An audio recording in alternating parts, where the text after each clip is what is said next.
fis samawati wa ma fil ardi man alladhi yashfa'u lahu. Alhamdulillah nahmaduhu wa nasta'inuhu wa nastaghfiruh wa na'udzu billahi min shururi anfusina wa min sayyiati a'malina may yahdihillahu fa huwal muhtadi wa may yudlil fala hadiya lahu waliyyan mursyida. Asyhadu an la ilaha illallah wahdahu la syarika lah wa asyhadu anna Muhammadan abduhu wa rasuluhu alladzi la nabiyya ba'da. Ayat ibadallah usikum wa nafsi bitaqwallah wa ta'atihi la'allakum tuflihun. Ittaqullaha haqqa tuqatih wa la tamutunna illa wa antum muslimun. Para sepuh jamaah Masjid Besar Kaum Cipaganti yang dirahmati oleh Allah. Alhamdulillah wa syukurillah di pekan kedua di bulan Januari 2023 atas karunia nikmat yang Allah berikan kepada kita, subuh ini kita dimudahkan oleh Allah untuk rukuk sujud berjamaah. Semoga ini menjadi jalan keistiqomahan bagi setiap kita, istiqomah menjadi ahli ibadah, ahli takwa, ahli sedekah, istiqomah di jalan husnul khotimah dan menjadi jalan keberkahan, berkah umur kita, panjang umur kita dalam keadaan sehat walafiat, berkah kehidupan rumah tangga kita dan berkah rezeki kita, juga berkah kehidupan anak-anak kita. Untuk semuanya nas'alukal ijabah wal barakah wassalamah wasyafa'ah. Al-Fatihah. A'udzubillahi minasyaitonir rajim. Bismillahirrahmanirrahim. Alhamdulillahirabbil alamin. Arrahmanir rahim. Maliki yaumiddin. Iyyaka na'budu wa iyyaka nasta'in. Ihdinas siratal mustaqim. Siratal ladzina an'amta 'alaihim ghairil maghdubi 'alaihim waladdallin.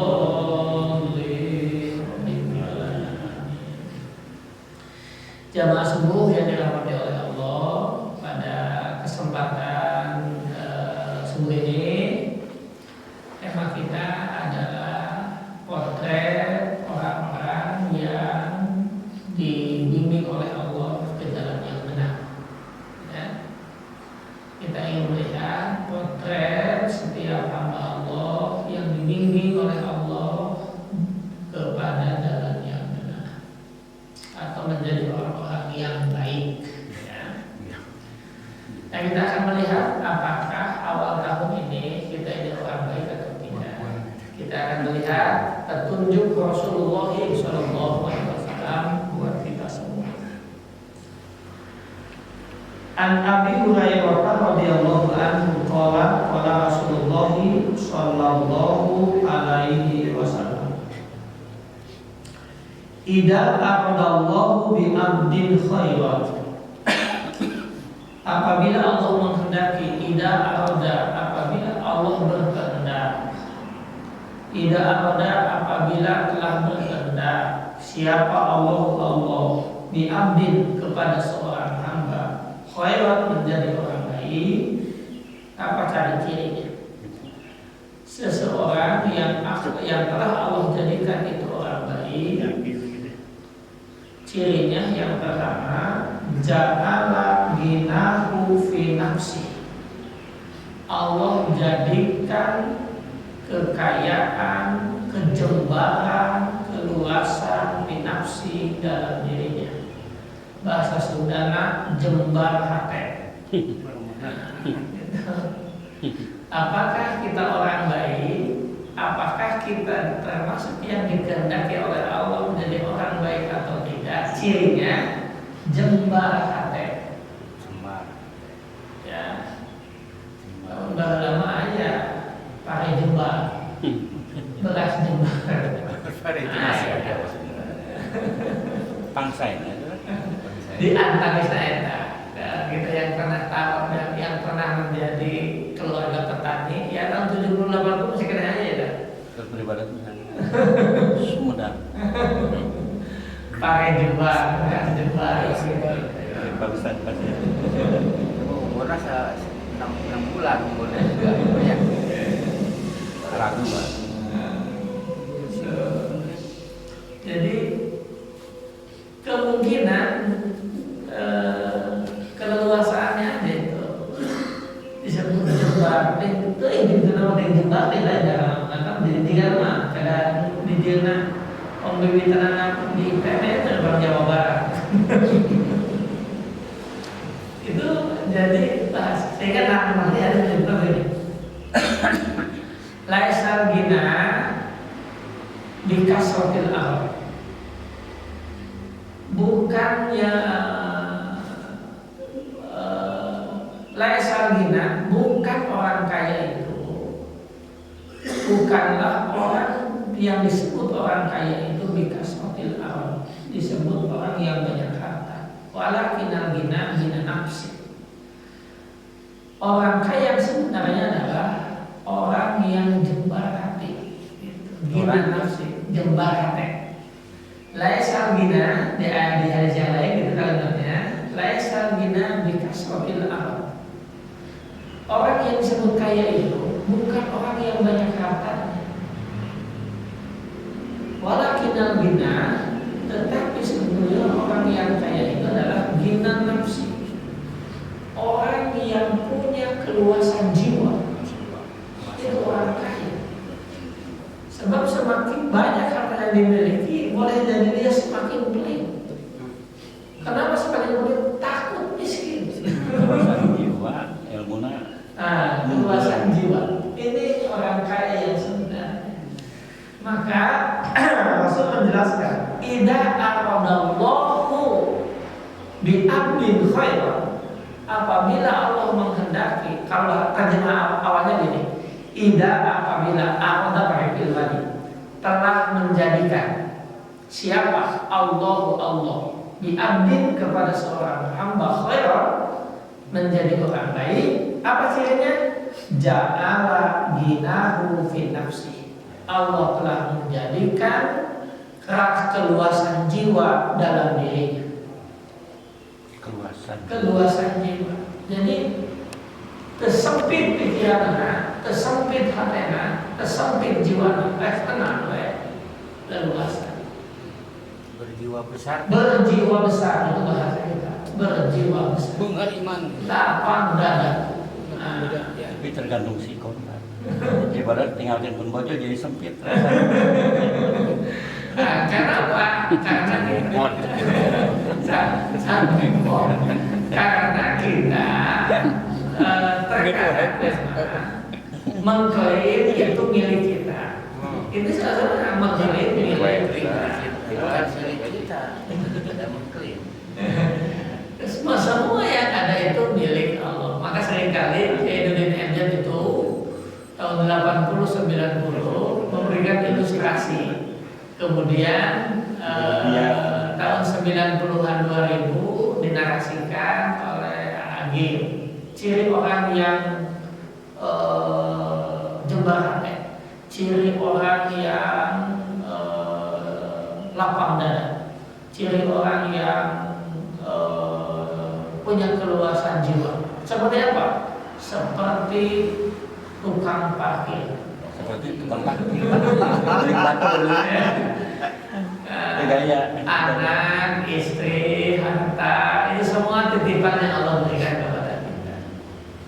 Memang tidak mudah menjelaskan itu. Jadi soal hati. Ketika Allah mengambilnya sebagai pemiliknya, ya lepaskan saja. Nah, ini kan persoalan kita itu. Itu yang disebut dengan gina nafsi, keluasan jiwa, jembar hati, lapang dada. Belajarlah dari tukang parkir.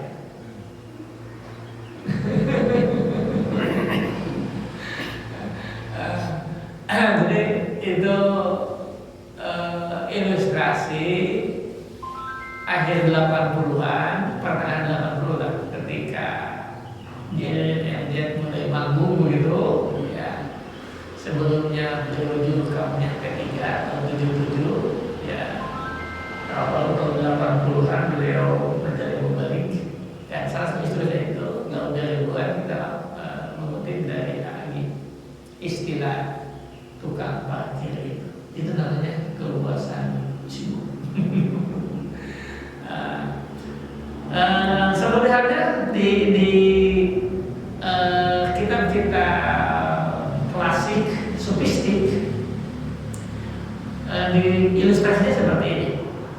Ini soal keluasan jiwa. Sama, hanya beda ilustrasi. Ketika salah seorang muridnya datang menemui gurunya, jadi ini suluk menemui mursyid, gitu. Salik yang menempuh jalan tarekat, ya, salik menemui mursyidnya, menemui gurunya. Guru, kenapa hidup saya ini terasa sempit sekali? Hanya kepahitan yang aku rasakan. Itu nggak ada obatnya, sebab obatnya ada dalam dirimu.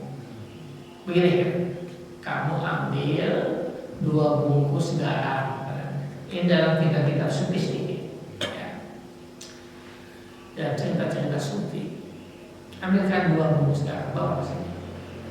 Dibawalah oleh muridnya ini. Kalau di sufi namanya murid itu suluk atau salik, sedang menempuh jalan. Gurunya disebut dengan mursyid. Nah, dari kata irsyad yang menunjukkan jalan. Ya. Ini garamnya, bro. Ini garamnya. Simpan di situ meja. Nah, sekarang kamu ambilkan 1 gelas air. Ambilkan 1 gelas air putih. Ambillah. Setelah sampai di hadapan, ini airnya, saya gimana kan? Coba kau masukkan 1 bungkus garam ini pada gelas itu. Kemudian dikucak. Coba kau kucak-kucak. Lalu kucak-kucak, kau minum. Setelah diminum, betapa asin, kemudian betapa perihnya di mulutnya karena mungkin sakit, ada sariawan, ada segala macam. Betapa pedihnya. Gimana rasanya? Wah, pahit dan ini jadi pedih katanya. Bro, oke. Sudah, kau paham itu? Mas paham apanya? Ya sudah, kalau belum paham, bawa. Mari kita ke kulah. Kulah itu ya barokahnya. Kalau di pesantren itu ada kulah kami burung Apa tuh kesampean? yang bersih. Mana garam yang tadi sebungkus lagi? Ini coba kau taburkan di kulah ini. So kau kucak-kucak. Kemudian kau coba nikmati air itu seperti ya normal saja, segar katanya airnya tidak ada masalah. Itulah kehidupan. Kalau jiwamu sempit sebesar gelas, datang masalah, puyeng. Ya. Kalau jiwamu hanya sebesar gelas ini, datang masalah 1 bungkus, sedikit masalah. Karena medannya dan medianya sempit, maka sesak masalah. Itulah kehidupan, dipuncak-puncak oleh berbagai persoalan, maka pahitlah hidup, perihlah bibirmu, karena banyak yang sakit di sana. Tapi kalau jiwa luas seperti luasnya kulah ini, berapa bungkus garam pun yang masuk ke sana tidak ada masalah. Itulah bahasa Arabnya ginan nafsi, keluasan jiwa, kelapangan dada, dan jebak manah. Ya. Apakah kita orang baik atau tidak? Indikatornya pertama itu. Ja'ala ginahu fin nafsi. Allah akan memberikan keluasan jiwa di dalam diri. Allah akan melapangkan dada dalam diri. Jadi karena kita tidak punya gudang yang luas,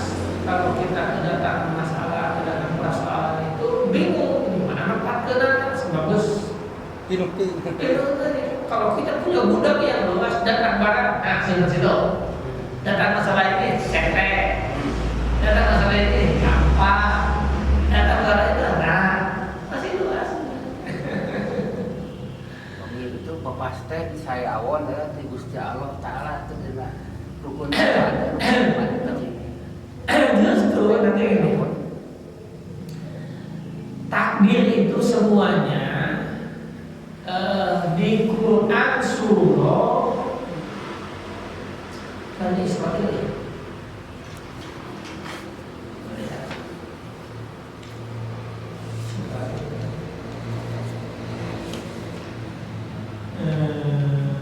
Bahwa hasbuh yang itu kalimatnya.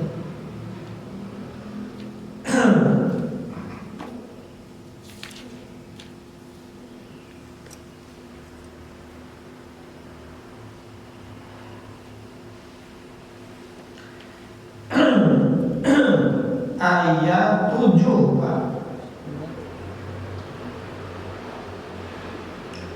Bani Israil ayat 7.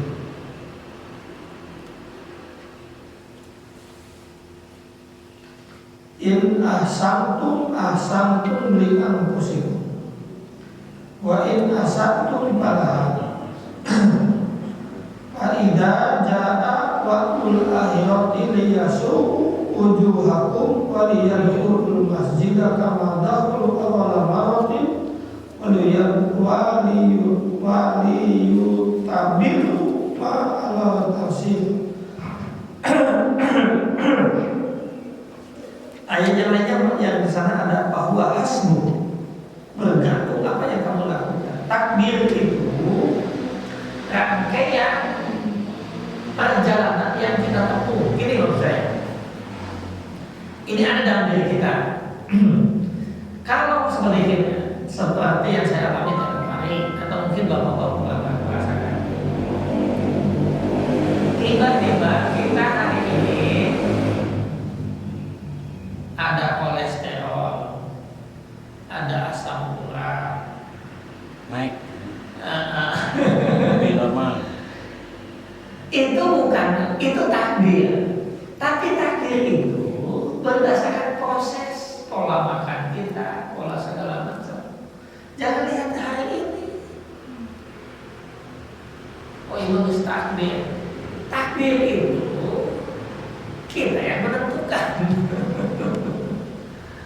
Ada perjalanan. Jadi saya mau belajar begitu. Kenapa kolesterolnya, ininya, HDL-nya, trigliserida begitu tinggi? Jangan salahkan hari ini.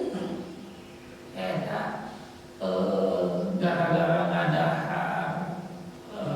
kacang hijau sendok langsung nyuruh segala macam.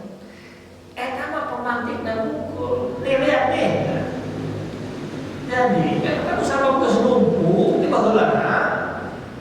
Itu ditambah sasendok langsung minum. Sebelum memakan itu mah normal saja, itu dibatas normal. Ditambah sasendok lainnya apa? Ya HP itu tongnya akan kue iya. Sama Gusti baheula. Berpuluh-tahun. Itu bahasa Al-Qur'annya in hasantum li anfusikum. Di asal yang lain, apa yang kamu kerjakan itu akumulatif hari ini. Jadi dikasih sedikit saja langsung menjadi pemantik. Tidak dihindari. Akumulasi. Nah, kita menyebut itu takdir. Takdir. Tapi langsung Takdir itu kita ternyata yang merumuskannya. Meskipun yang saya sampaikan barusan sedikit menggunakan logika Mu'tazilah. Apa Mu'tazilah itu? Yang mendahulukan porsi akal didahulukan ketimbang yang lain. Ya. Jadi akal ini untuk mencerna wahyu begitu. Itu bahasa Mu'tazilah. Atau bahasa kerennya kelompok rasionalis. Ya, meskipun rasionalis itu termasuk pemikiran yang paling rendah, karena rasionalis itu menggunakan data dan fakta hari ini. Itu rasionalis itu tidak menggunakan parameter yang jauh lebih jauh. Itu bedanya.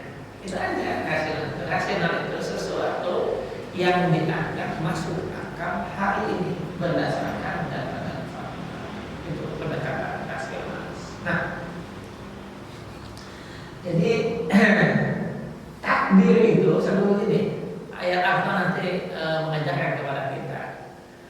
Kamu mau mukmin mau kafir pilihanmu, sebab takdirnya sudah jelas.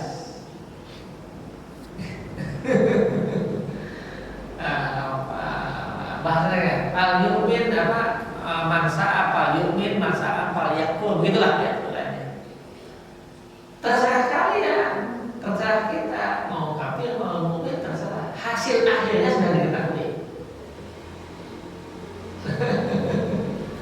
Jadi apakah kita memilih neraka mau memilih surga itu pilihan kita. Artinya kita memilih takdir kita. Kalau pakai bahasa Umar bin Khattab kan begini, Umar, kenapa kita harus menghindari takdir? Kita harus berangkat. Apa kata Umar? Aku menjemput takdir yang lain. Ini satu orang kampung ditimpa musibah bencana ya semacam COVID lah kalau kemarin ya. Kemudian Umar bin Khattab berada ketika berkunjung ke kampung itu dengan pasukannya, dengan rombongan diberitahu bahwa di sana sedang terjadi wabah musibah. Berarti kata Umar, jangan diteruskan. Kita pindah ke tempat yang lain. Wahai Umar, kenapa? Itu kan takdir kita, itu kan kalau menakdirkan. Kata Umar apa? Aku mau mencari takdir yang lain. Artinya ini sebetulnya ini logikanya kaum Mu'tazilah. Artinya bahwa Allah itu dalam posisi ikhtiar manusia itu posisinya sebagai tuturi hadayani. Takdir itu kita sendiri yang menentukan. Gitu kan? Nah, dengan pendekatan itu begitu. Kalau pendekatan ada benarnya juga, karena konteks pemikiran ini tidak semuanya salah, tidak semuanya benar mutlak.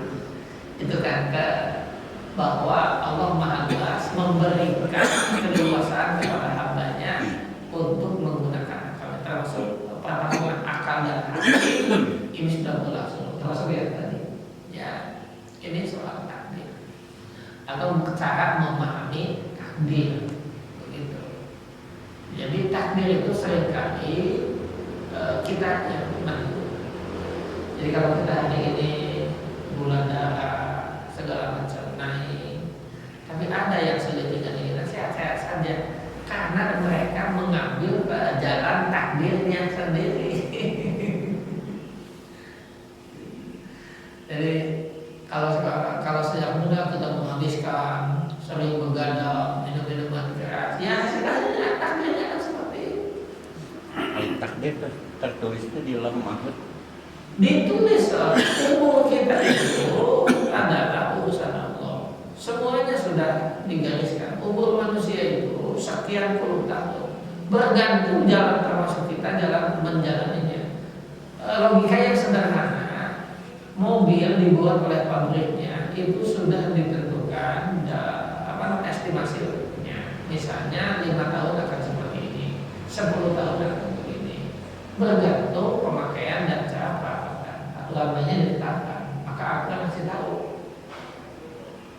untuk keselamatan perawatan tubuh kita. Al-Quran dan Rasul memberikan panduan.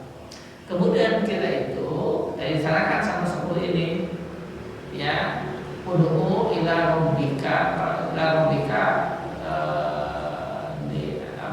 ud'u ila rabbika tadarruan wa khufyah.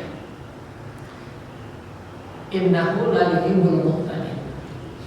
Ya, akhir ayat saya baca Innahu sesungguhnya Allah la yuhibbul muhtadin, tidak menyukai orang-orang yang berlebihan. Contoh, Rasulullah kasih tahu, kalau kita makan sepertiga untuk makanan, sepertiga untuk air, sepertiga untuk udara, kita isi semuanya untuk makanan. Ya Pak, makanya tidak mau pakai penyakit muncul karena kita overkapasitas sesuai dengan petunjuk Al-Quran. Overdosis, Pak. Overdosis. Tonan sekendaraan ini normalnya sekian. Kemudian dilebihi karena 2,5 ton mobil itu sesuai dengan aturan yang disahkan.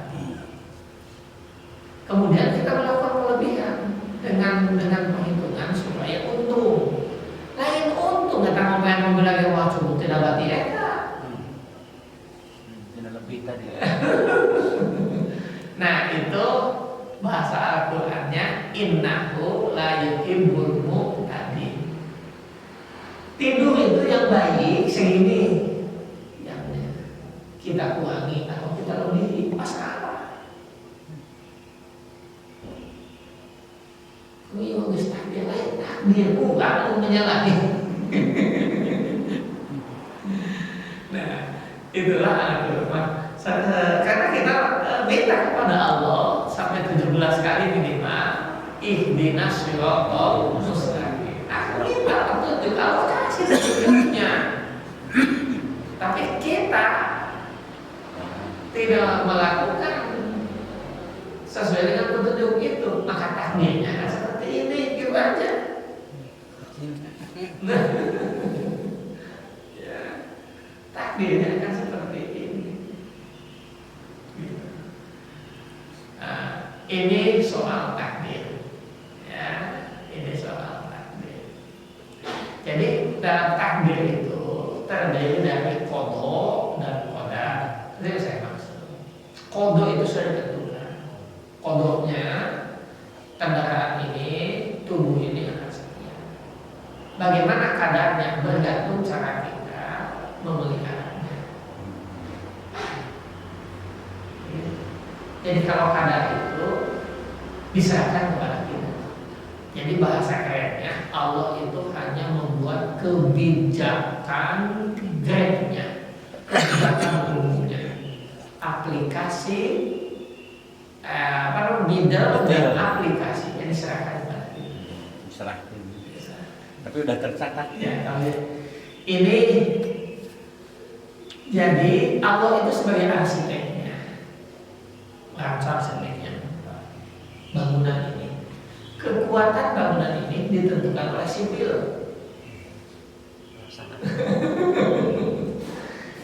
Mau berapa tahun sipil yang ngatur, diserahkan kepada sipil. Tapi rancangannya, desainnya itu adalah arsitek. Itu biar teori. Nah, kodoknya ada di arsitek, kodarnya ada di sipil. Ini seperti ini, rancangannya seperti ini. Ingin berapa lama kekuatan bangunan ini, jembatan ini, jalan ini kekuatannya, tergantung sipil. Sebab dia yang mengkomposisikan semua material. Allah sudah membuat sama kita. Umur manusia itu sekian puluh tahun. Disamakan sama Tuhan, ditakdirkan. Bergantung kita memeliharanya. Gitu. Nah itu yang sebenarnya maka maknanya qada itu keputusan Allah, kadar diserahkan kepada kita. Gitu. Maka dalam paham Asy'ariyah, Maturidiyah, Ahli Sunnah ada yang disebut dengan kasar. Ada wilayah Allah, ada wilayah manusia. Dalam paham Ahli Sunnah, pemikiran Ahli Sunnah, antitesis dari Mu'tazilah dan Qadariyah atau Jabariyah. Kalau Jabariyah itu menyerah kepada Tuhan. Jadi kita mas kelompok Maha Allah.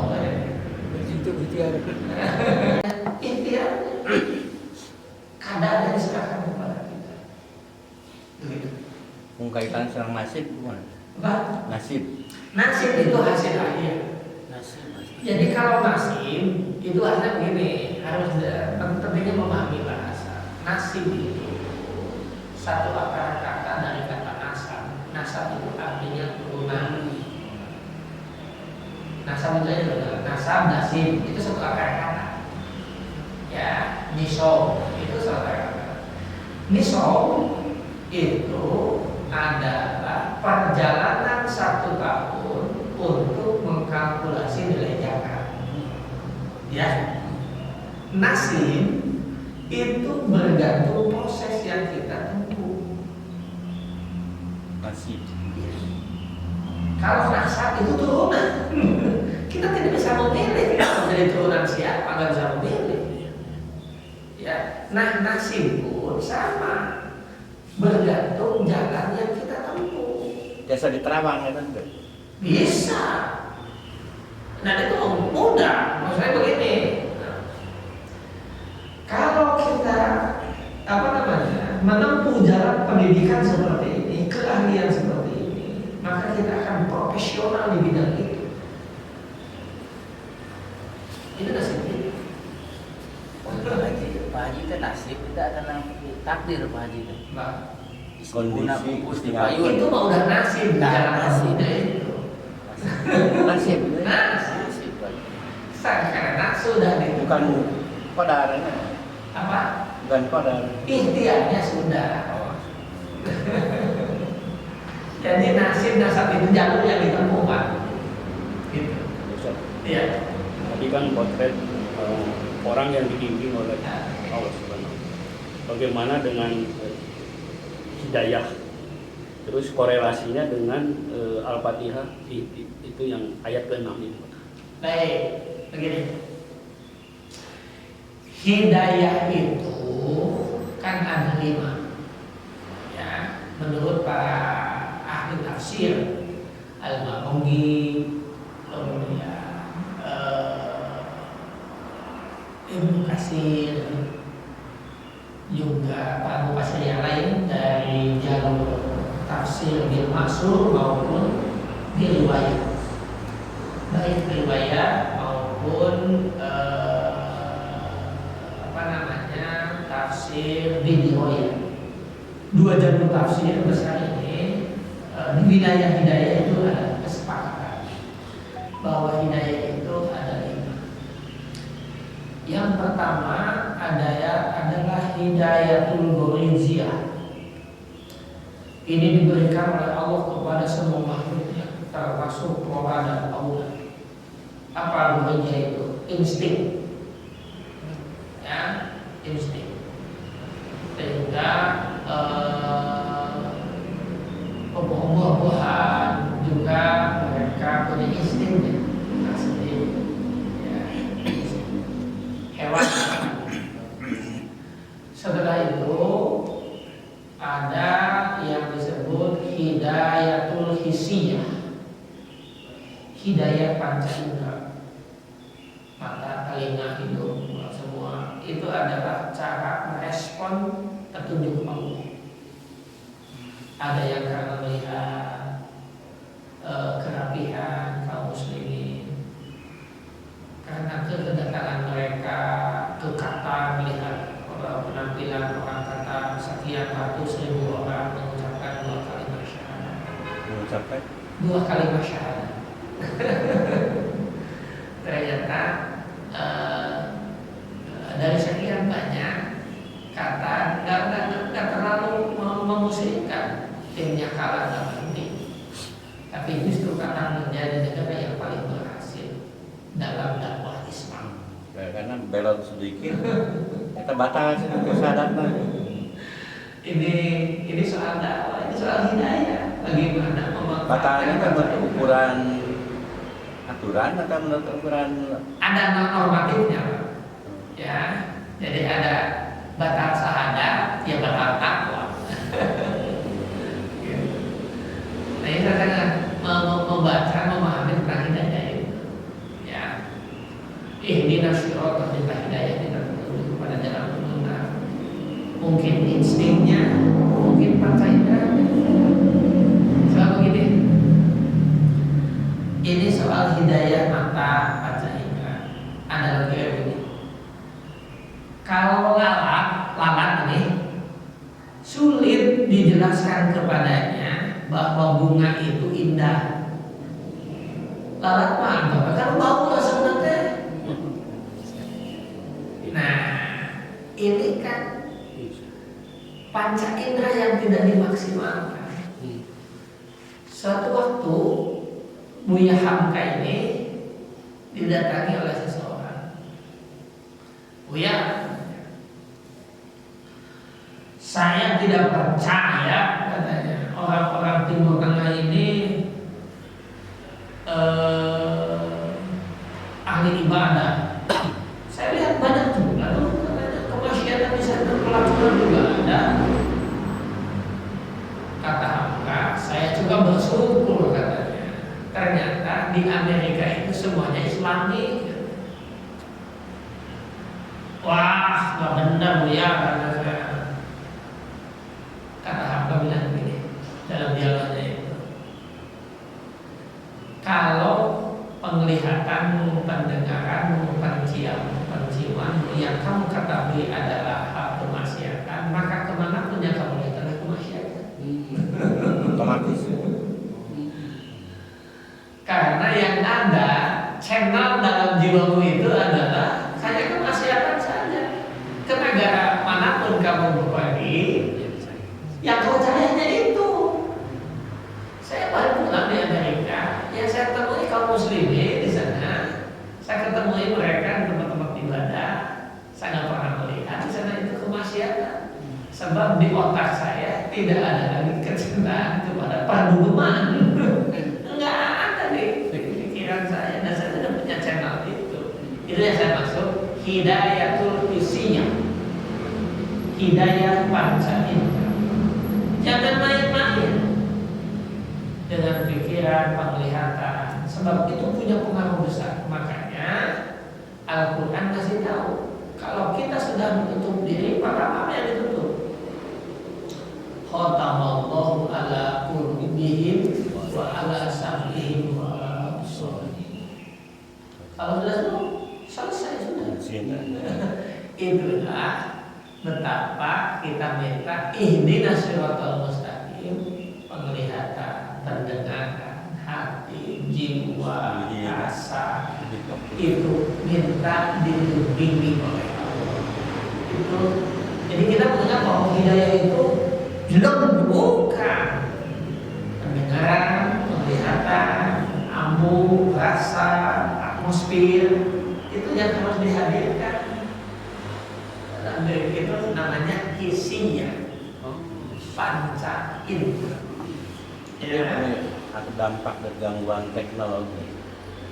Kurang menuju konsentrasi sama makhluk nani munkar. Begitu dilihat dinaya marunsulan gitu. Ya, ini alat itu semuanya netral. Ada istilah dalam bahasa Inggris, mudah-mudahan saya tidak salah membacanya, the man behind the gun.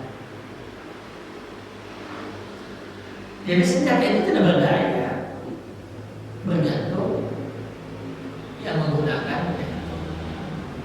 Secanggih apapun teknologi, kalau kitanya gaptek, nggak bakal bermanfaat.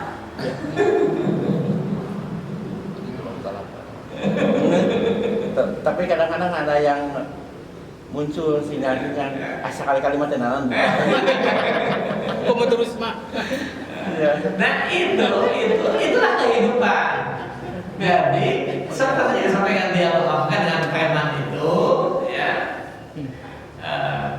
Di HP ini saya tidak pernah melihat itu kemaksiatan apa itu gambar-gambar yang tidak senonoh. Karena saya tidak pernah mau membukanya dan saya tidak punya keinginan ke arah sana. Channel hadiahnya ada Pak Ustadz mah. Sebab kalau kamu melihat di HP ini banyak sekali yang seperti itu, memang udah teangan intinya. Ini soal hidayatul isinya, soal hidayah panca indera. Ustaz, tadi kan hidayah itu ya, kita dalam usia 50 tahun masih poclak, terus kita bisa nggak meminta bahwa kita ingin mendapatkan hidayah gitu? Oh bisa. Al-Quran ngasih tahu hatta yuborgir, sebelum nyawa sampai tenggorokan kita mesti punya peluang. Ya. Masih Makanya diberi kesempatan. ada kesempatan Allah. Selama ada ikhtiar itu bisa dilakukan oleh kita, bisa juga ikhtiar yang dilakukan oleh orang tua, kerabat dan saudaranya. Ya Allah membukakan pintu. Ya banyak. Dari sekian banyak itu awal yang dari Allah, mudah-mudahan disolehkan anak tua terus banyak mereka. Justru di usia 60 tahun menjelang 70 tahun dia mendapat bimbingan. Kan mungkin bisa berubah. Allah mana usah nasibnya lewat bantuan wasilah orang lain. Makanya kalau ada orang yang lebih sebelum jangan ada caci maki, doakan dengan baik. Kapan diijabah oleh Allah? Allah yang menentukan. Lewat proses panjangnya. Begitu. Mendendam sareng pemaaf. Karena sering ngawas kieu ibarat ya doa jadi asal pemaaf. Aduh apa yang kamu? Begini, kemarin dalam riwayat Imam Ahmad begini. Orang yang sering hadir di majelis ilmu, maka itu bedanya majelis, itu dua bedanya menjemput ilmu di majelis dengan menjemput ilmu di tempat tanpa majelis. Ini tentang keutamaan majelisnya. Besok saya mengutip di sini. Dalam riwayat Imam Ahmad. Karena di dalam majelis itu Allah memerintahkan kepada malaikat rahmat untuk melebarkan sayapnya, memberikan mereka dalam kurungan rahmat Allah. Maka Allah akan merubah kebiasaan-kebiasaan jeleknya menjadi kebiasaan-kebiasaan yang baik. Allah bimbing hatinya, jiwanya, karena nutrisi yang masuk adalah dzikir, doa, kalimat thayyibah yang masuk ke dalamnya. Lama-lama ini misalnya nanti dimasuki air kopi atau pewarna. Warnanya bisa hijau, kuning, bergantung. Nah, kemudian datanglah air putih sebanyak-banyaknya. Allah mau. Itulah pentingnya hadir di majelis.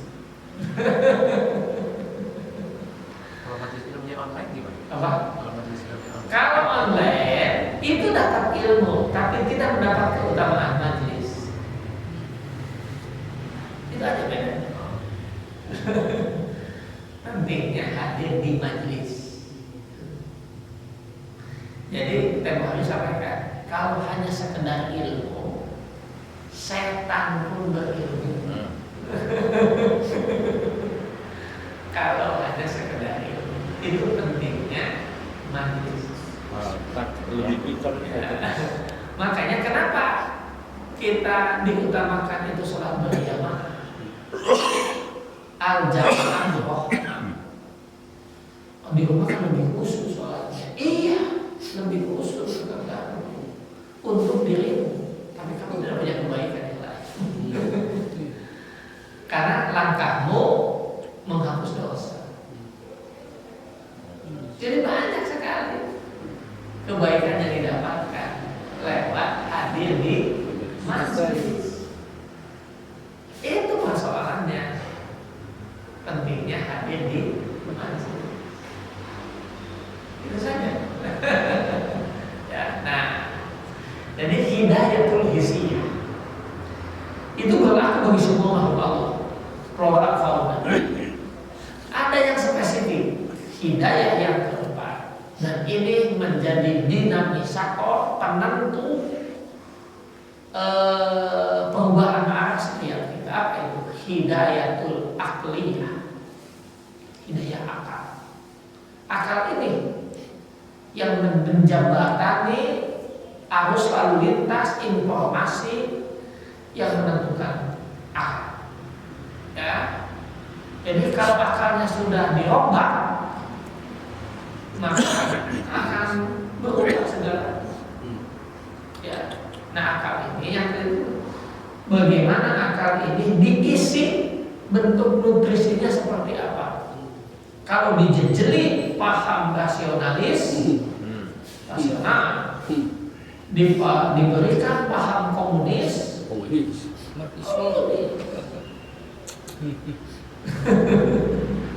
maka lingkungan, nah akal ini ditentukan oleh lingkungan.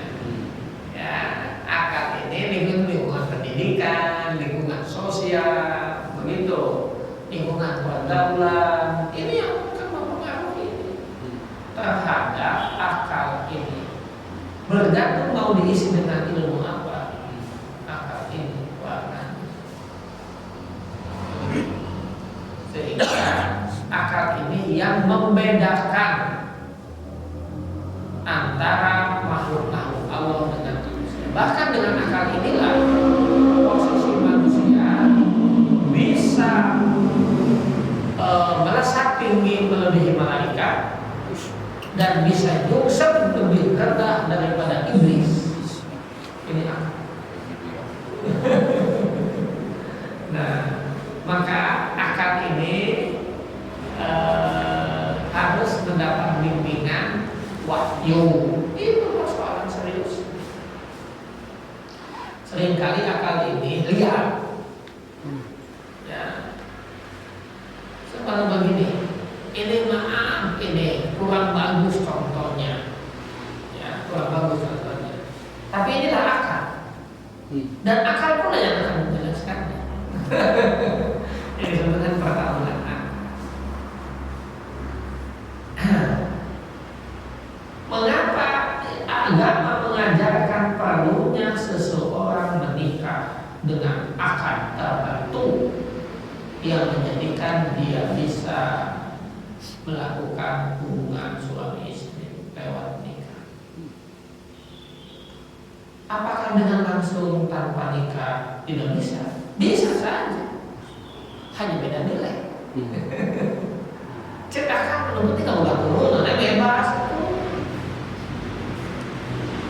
Cetakan. Nah, ini kan sulit ini. Kenapa perempuan ini agama menganjurkan tidak boleh dinikahi, dasarnya ini nih normatif Al-Quran. Cetakan bebas ya. Data akal yang sengklek. Apa dasarnya? Akan menjelaskan. Begitu. Ya. Nah, ini kan pertarungan akal. Meskipun akal pada wilayah tertentu sangat terbatas. Apakah setelah kematian itu bisa meyakinkan surga neraka itu ada?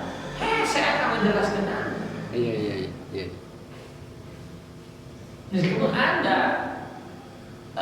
logikanya John Locke itu kan yang John Locke yang bikin susah itu kan teori John Locke. itu yang mensekulerkan. Padahal itu semua ilmu berasal dari Allah. Maka dulu ilmu biologi itu disebut dengan ilmu hayat, ilmu kehidupan. Nah, supaya umat Islam tidak mengenal tentang arti kehidupan, disebutlah biologi. Supaya jauh. Dulu namanya aljabar. Aljabar itu ilmu matematik. Karena Allah yang Maha Agung dan bisa dihitung, dikalkulasi, dan jelas angka-angkanya. Kemudian masuklah John Locke dengan teori yang bikin susah itu. Itu kan jadi jongkok tengah jongkok kedok itu ternyata. Kan teorinya begini. Mil kali mil plus. Kalau di dunia minus amal minus maksiat, maka masuk lubang kubur minus siksa plus surga. Kan begitu. Iya, diinginkan. Nah, itu kan penjelasan karena menggunakan simbol-simbol. Iya, iya. Tapi teori baru mah min kali min adalah min. Makin banyak min. Jadi ini teori yang dijelaskan secara matematik. Ya, jadi kalau dari sebelah sini minus pindah ke sebelah kanan itu jadi plus setelah melewati sama dengan itu lubang kubur, Pak. Jadi kalau di dunia ini kita minus amal soleh lewat sama dengan masuk lubang kubur plus siksa. Malah kan ada teori kan 2 tambah 2 ke sana 12. Kita akan menghitungnya bergantung kita. Tapi kesimpulan Lewat sama semuanya itu karena akal itu, Pak. Akal ingin menjelaskan. Jadi ini dulu itu karena dibimbingan wahyu, semua ilmu itu berasal dari Allah. Termasuk ilmu-ilmu fisika, ilmu-ilmu kimia, ilmu-ilmu matematik. Itu dengan bimbingan wahyu itu jelaskan teorinya. Kenapa begini? Untuk mengenal Allah. Kenapa angka ini harus seperti ini? Allah itu maha tunggal begini. Nah sekarang para guru matematik, fisika karena jauh dari bimbingan wahyu, jadi yang muncul teorinya teori rasionalis. Itu persoalannya, ada pembelokan. Wahyuna nyapu atau dari Ya, mana? Kalau kaitannya dengan kesepakatan gimana? apa? Hanya kesepakatan kalau walaupun 2 tambah 2 bukan 12 itu sepakat. Nah itu namanya konsensus. Teori sosial menjelaskan itu. Kesepakatan yang kesalahan yang disepakati itu namanya kebenaran baru. Di video kan ada video yang beredar.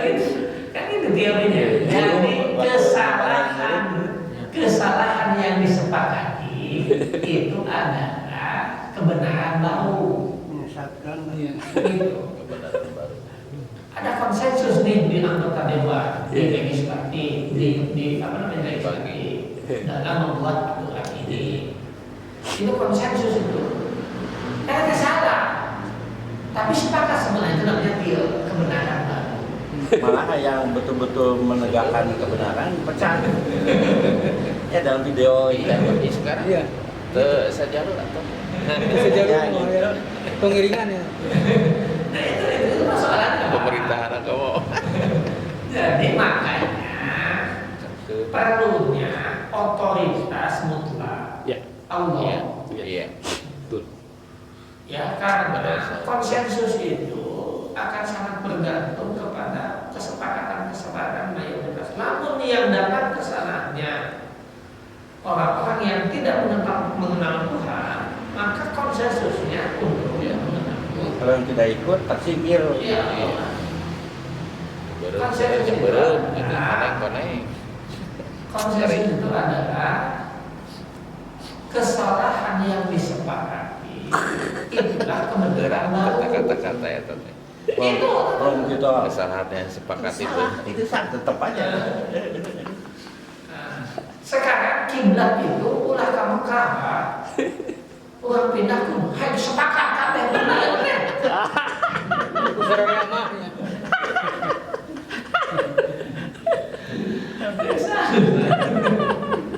Iya, bisa jadi. Tetap dilawas ya. Karena seringkali itulah perlunya adanya panduan rujukan yang otoritatif. Kalau tidak otoritatif nanti ya seperti seringkali kita merubah apa namanya, merubah kerjasama, ya karena kita orientasinya COVID misalnya, tidak lagi moral. Persoalan seriusnya di situ. Inilah kesalahan yang disepakati oleh para pihak itu jadi kebenaran baru. Kan jadi salah dan belum sepakat jadi itu berjamaah. Nah, salah. Nah kemana memang yang memperbaiki itu udah semakin jauh gitu. Ketika kita memahami Al-Quran kemudian memasukkan logika kita, maka menjauhlah dari ayat Al-Quran. Repotlah kita ini. Diroyu ini pakai. Meskipun ada wilayah-wilayah yang diserahkan kepada kita. Contoh, menuntut orang itu syariat. Menuntut orang itu syariat. Dengan cara apa menuntut orang itu diserahkan kepada kita. Mau pakai jin boleh, mau jin tombak, mau jin tipis, jangan besar. Ya, mau pakai sarung, mau pakai jubah, mau nggak terserah.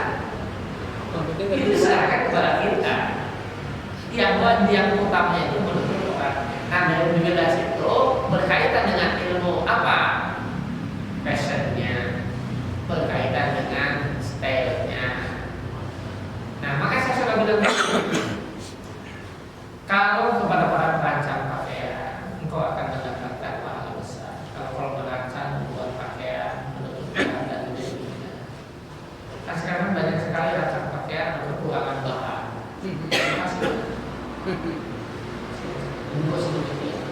Indah menurut hawa nafsu.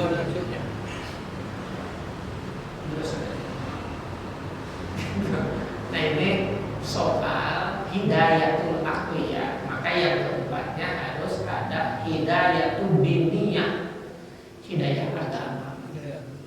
Antara politik sama agama, politik praktis harus terhindar dari agamanya.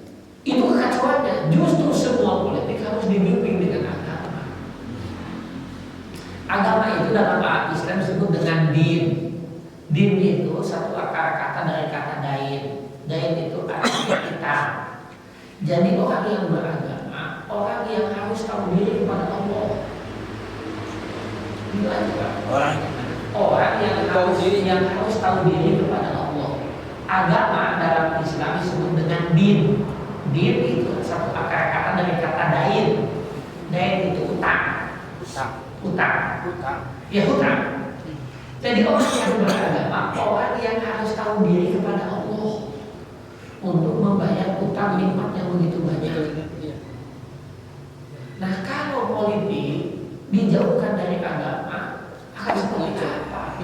Hasil. Ini yang saya kira diingatkan oleh para politisi. Kalau umat Islam yang tidak memahami politik bahaya, politisi yang tidak memahami Islam juga nanti kalau nanti lembaga-lembaga dakwah, masjid, musola, pesantren dianggap mengganggu dan menghalangi mereka, maka kebijakan bisa dihilangkan. Karena tidak memahami pentingnya lembaga. Oleh karena itu, bagi kita umat Islam harus memposisikan bahwa semua akal itu harus dipandu oleh wahyu, termasuk kehidupan sosial politik itu harus dalam panduan wahyu. Maka kampus kami itu merumuskan ilmu wahyu memandu ilmu. Jadi ilmu diposisikan wilayah akal, wahyu diposisikan wilayah hati. Jadi akal ini harus dipandu oleh wahyu. Maka hidayah yang keempat namanya hidayah diniyah, hidayah agama. Ya, maka kita bersyukur. Yang makin berat tapi kamu kan hanya membagikan apa ilmu agama. Ayat politik dan agama yang benar. Iya kan? Sekularisasi itu sudah berlangsung sejak zaman dahulu kala. Ya. Jadi kolonial memahami betul itu. Jadi ada sekolah agama, ada sekolah hukum. Itu kan kerjaannya kolonial. Nah sekarang ini ingin mengintegrasikan. Siapa yang mengintegrasikan? Itu ikhtiar kita. Karena kita masih ada yang ingin memisahkan tentang itu. Nah kita harus lebih Islam ini adalah Islam ini menyambut seluruh kehidupan ini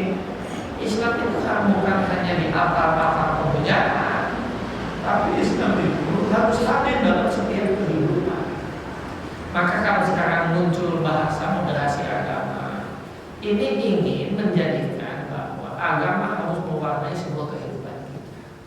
Islam harus hadir dalam berbagai kehidupan kita. Jangan ada klasterisasi di klaster-klaster. Jadi semuanya harus diwarnai. Sehingga upaya ini diingatkan kembali sehingga orang tidak menjadi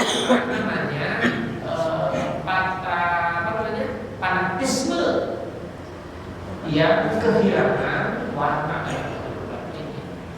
Nah, perlunya itulah sebenarnya moderasi itu. Saya mau memberikan pemahaman bagaimana Islam ini, agama ini harus hadir dalam semua aspek kehidupan, bukan sekularisme, tapi moderasi. Islam harus hadir dalam kehidupan setiap aspek kehidupan kita, di politik, di ekonomi, harus terwarnai oleh Islam ini.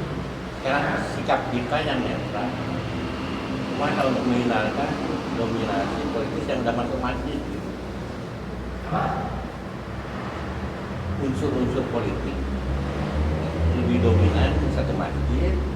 Semua orang seperti orang normal netral gitu untuk mensikapi. Gini, karena masih menyadari bahwa masjid punya basis tersendiri. Dulu masjid ini adalah mimbar bebas untuk mengagitasi. Nah, hari ini wilayah-wilayah keagamaan harus bukan dinetralisasi yang saya inginkan itu, memposisikan masjid ini untuk mewarnai semua aliran. Harus berbasis masjid. Apapun alirannya, gayanya, kalau sudah ke masjid, mereka harus punya semangat memakmurkan masjid untuk tidak menggunakan masjid sebagai alat kepentingannya. Itu yang harus kita sepakati, yang harus kita manfaatkan. Jadi siapapun boleh menggunakan masjid, tapi tujuannya sama, takmuruna bil masjid, untuk sama-sama memakmurkan masjid, bukan masjid menjadi alat kepentingan. Kalau sudah seperti itu, maka sulit kita menghindari benturan. Jadi bahasa kerennya pas saya di masjid, enggak seperti itu. Tapi yang harus jadikan apapun warnanya, apapun pakaiannya, kalau sudah satu ke masjid, mereka harus dalam warna masjid. Apa warna masjid? Ruku, sujud, kompak. Begitu. Ada kepedulian. Dari mana kepeduliannya? Assalamualaikum, assalamualaikum. Harus saling memberikan rasa aman dan keselamatan bagi siapapun. Kalau sudah berbasis masjid, itulah pentingnya Islam, agama hadir dalam setiap kehidupan kita. Nah, hadis ini poin pertama, ja'ala ginahu fi nafsi. Kita akan menjadi muslim yang sangat paripurna manakala kita memiliki keluasan jiwa, tidak sempit pikirannya, tidak sempit hatinya, tapi jembaran. Itulah yang dicontohkan oleh Rasulullah SAW. Meskipun diberikan tekanan oleh kaum Bani, apa kata Rasul ketika malaikat datang memberikan tawaran, hancurkan, aku timpakan bunuh kepada mereka. Oh ya, kata Rasul. Meskipun Rasul dalam kondisi terdesak, kalau mereka hari ini tidak beriman kepada Allah dan Rasulnya, atau sebagai dosanya biasa. Mudah-mudahan anak ini nama lamun ayeuna bapana ibu bapana kolot kita habisi berarti beak turunan dari moal iman kayaknya. Sabar. Itu dia. Kalau butuh apa? Jembar hati. Habisi. Sampai ke akar-akarnya. Itu menunjukkan kita ini sempit hati. Belajar karena kita udah memposisikan Rasul sebagai uswatun hasanah, maka kita harus melihat bagaimana Rasulullah memiliki jiwa yang luas. Dihina setiap saat, diudahi oleh Yahudi, justru Rasulullah yang pertama kali menyuapinya, memberi makan kebutuhannya. Itu yang dilakukan Rasulullah. pegang amanah pangkalan. Itulah keluasan jiwa terhadap orang yang marginalkannya, orang yang menghinanya, orang yang memusuhinya. Dalam jiwa Rasul tidak ada kecikan itu. Rasul hadir tampil sebagai seorang negarawan yang sangat luar biasa. Dia santuni, dia bantu, dia kasihi segalanya. Sebenarnya sulit diwujudkan. Namun demikian ada ilmuwan barat yang sangat jujur mengatakan tentang penulis buku 100 tokoh yang berpengaruh di dunia, dan Rasulullah menempatkan di nomor pertama ketika argumen dijelaskan. Beginilah keutamaan Rasulullah, semuanya tercengang. Emang hanya satu manusia hebat luar biasa, Rasulullah SAW. Itu keluasan jiwa, ya, keluasan jiwa. Nah, kita tengah motret, terus kita sengaja saya kumpulkan.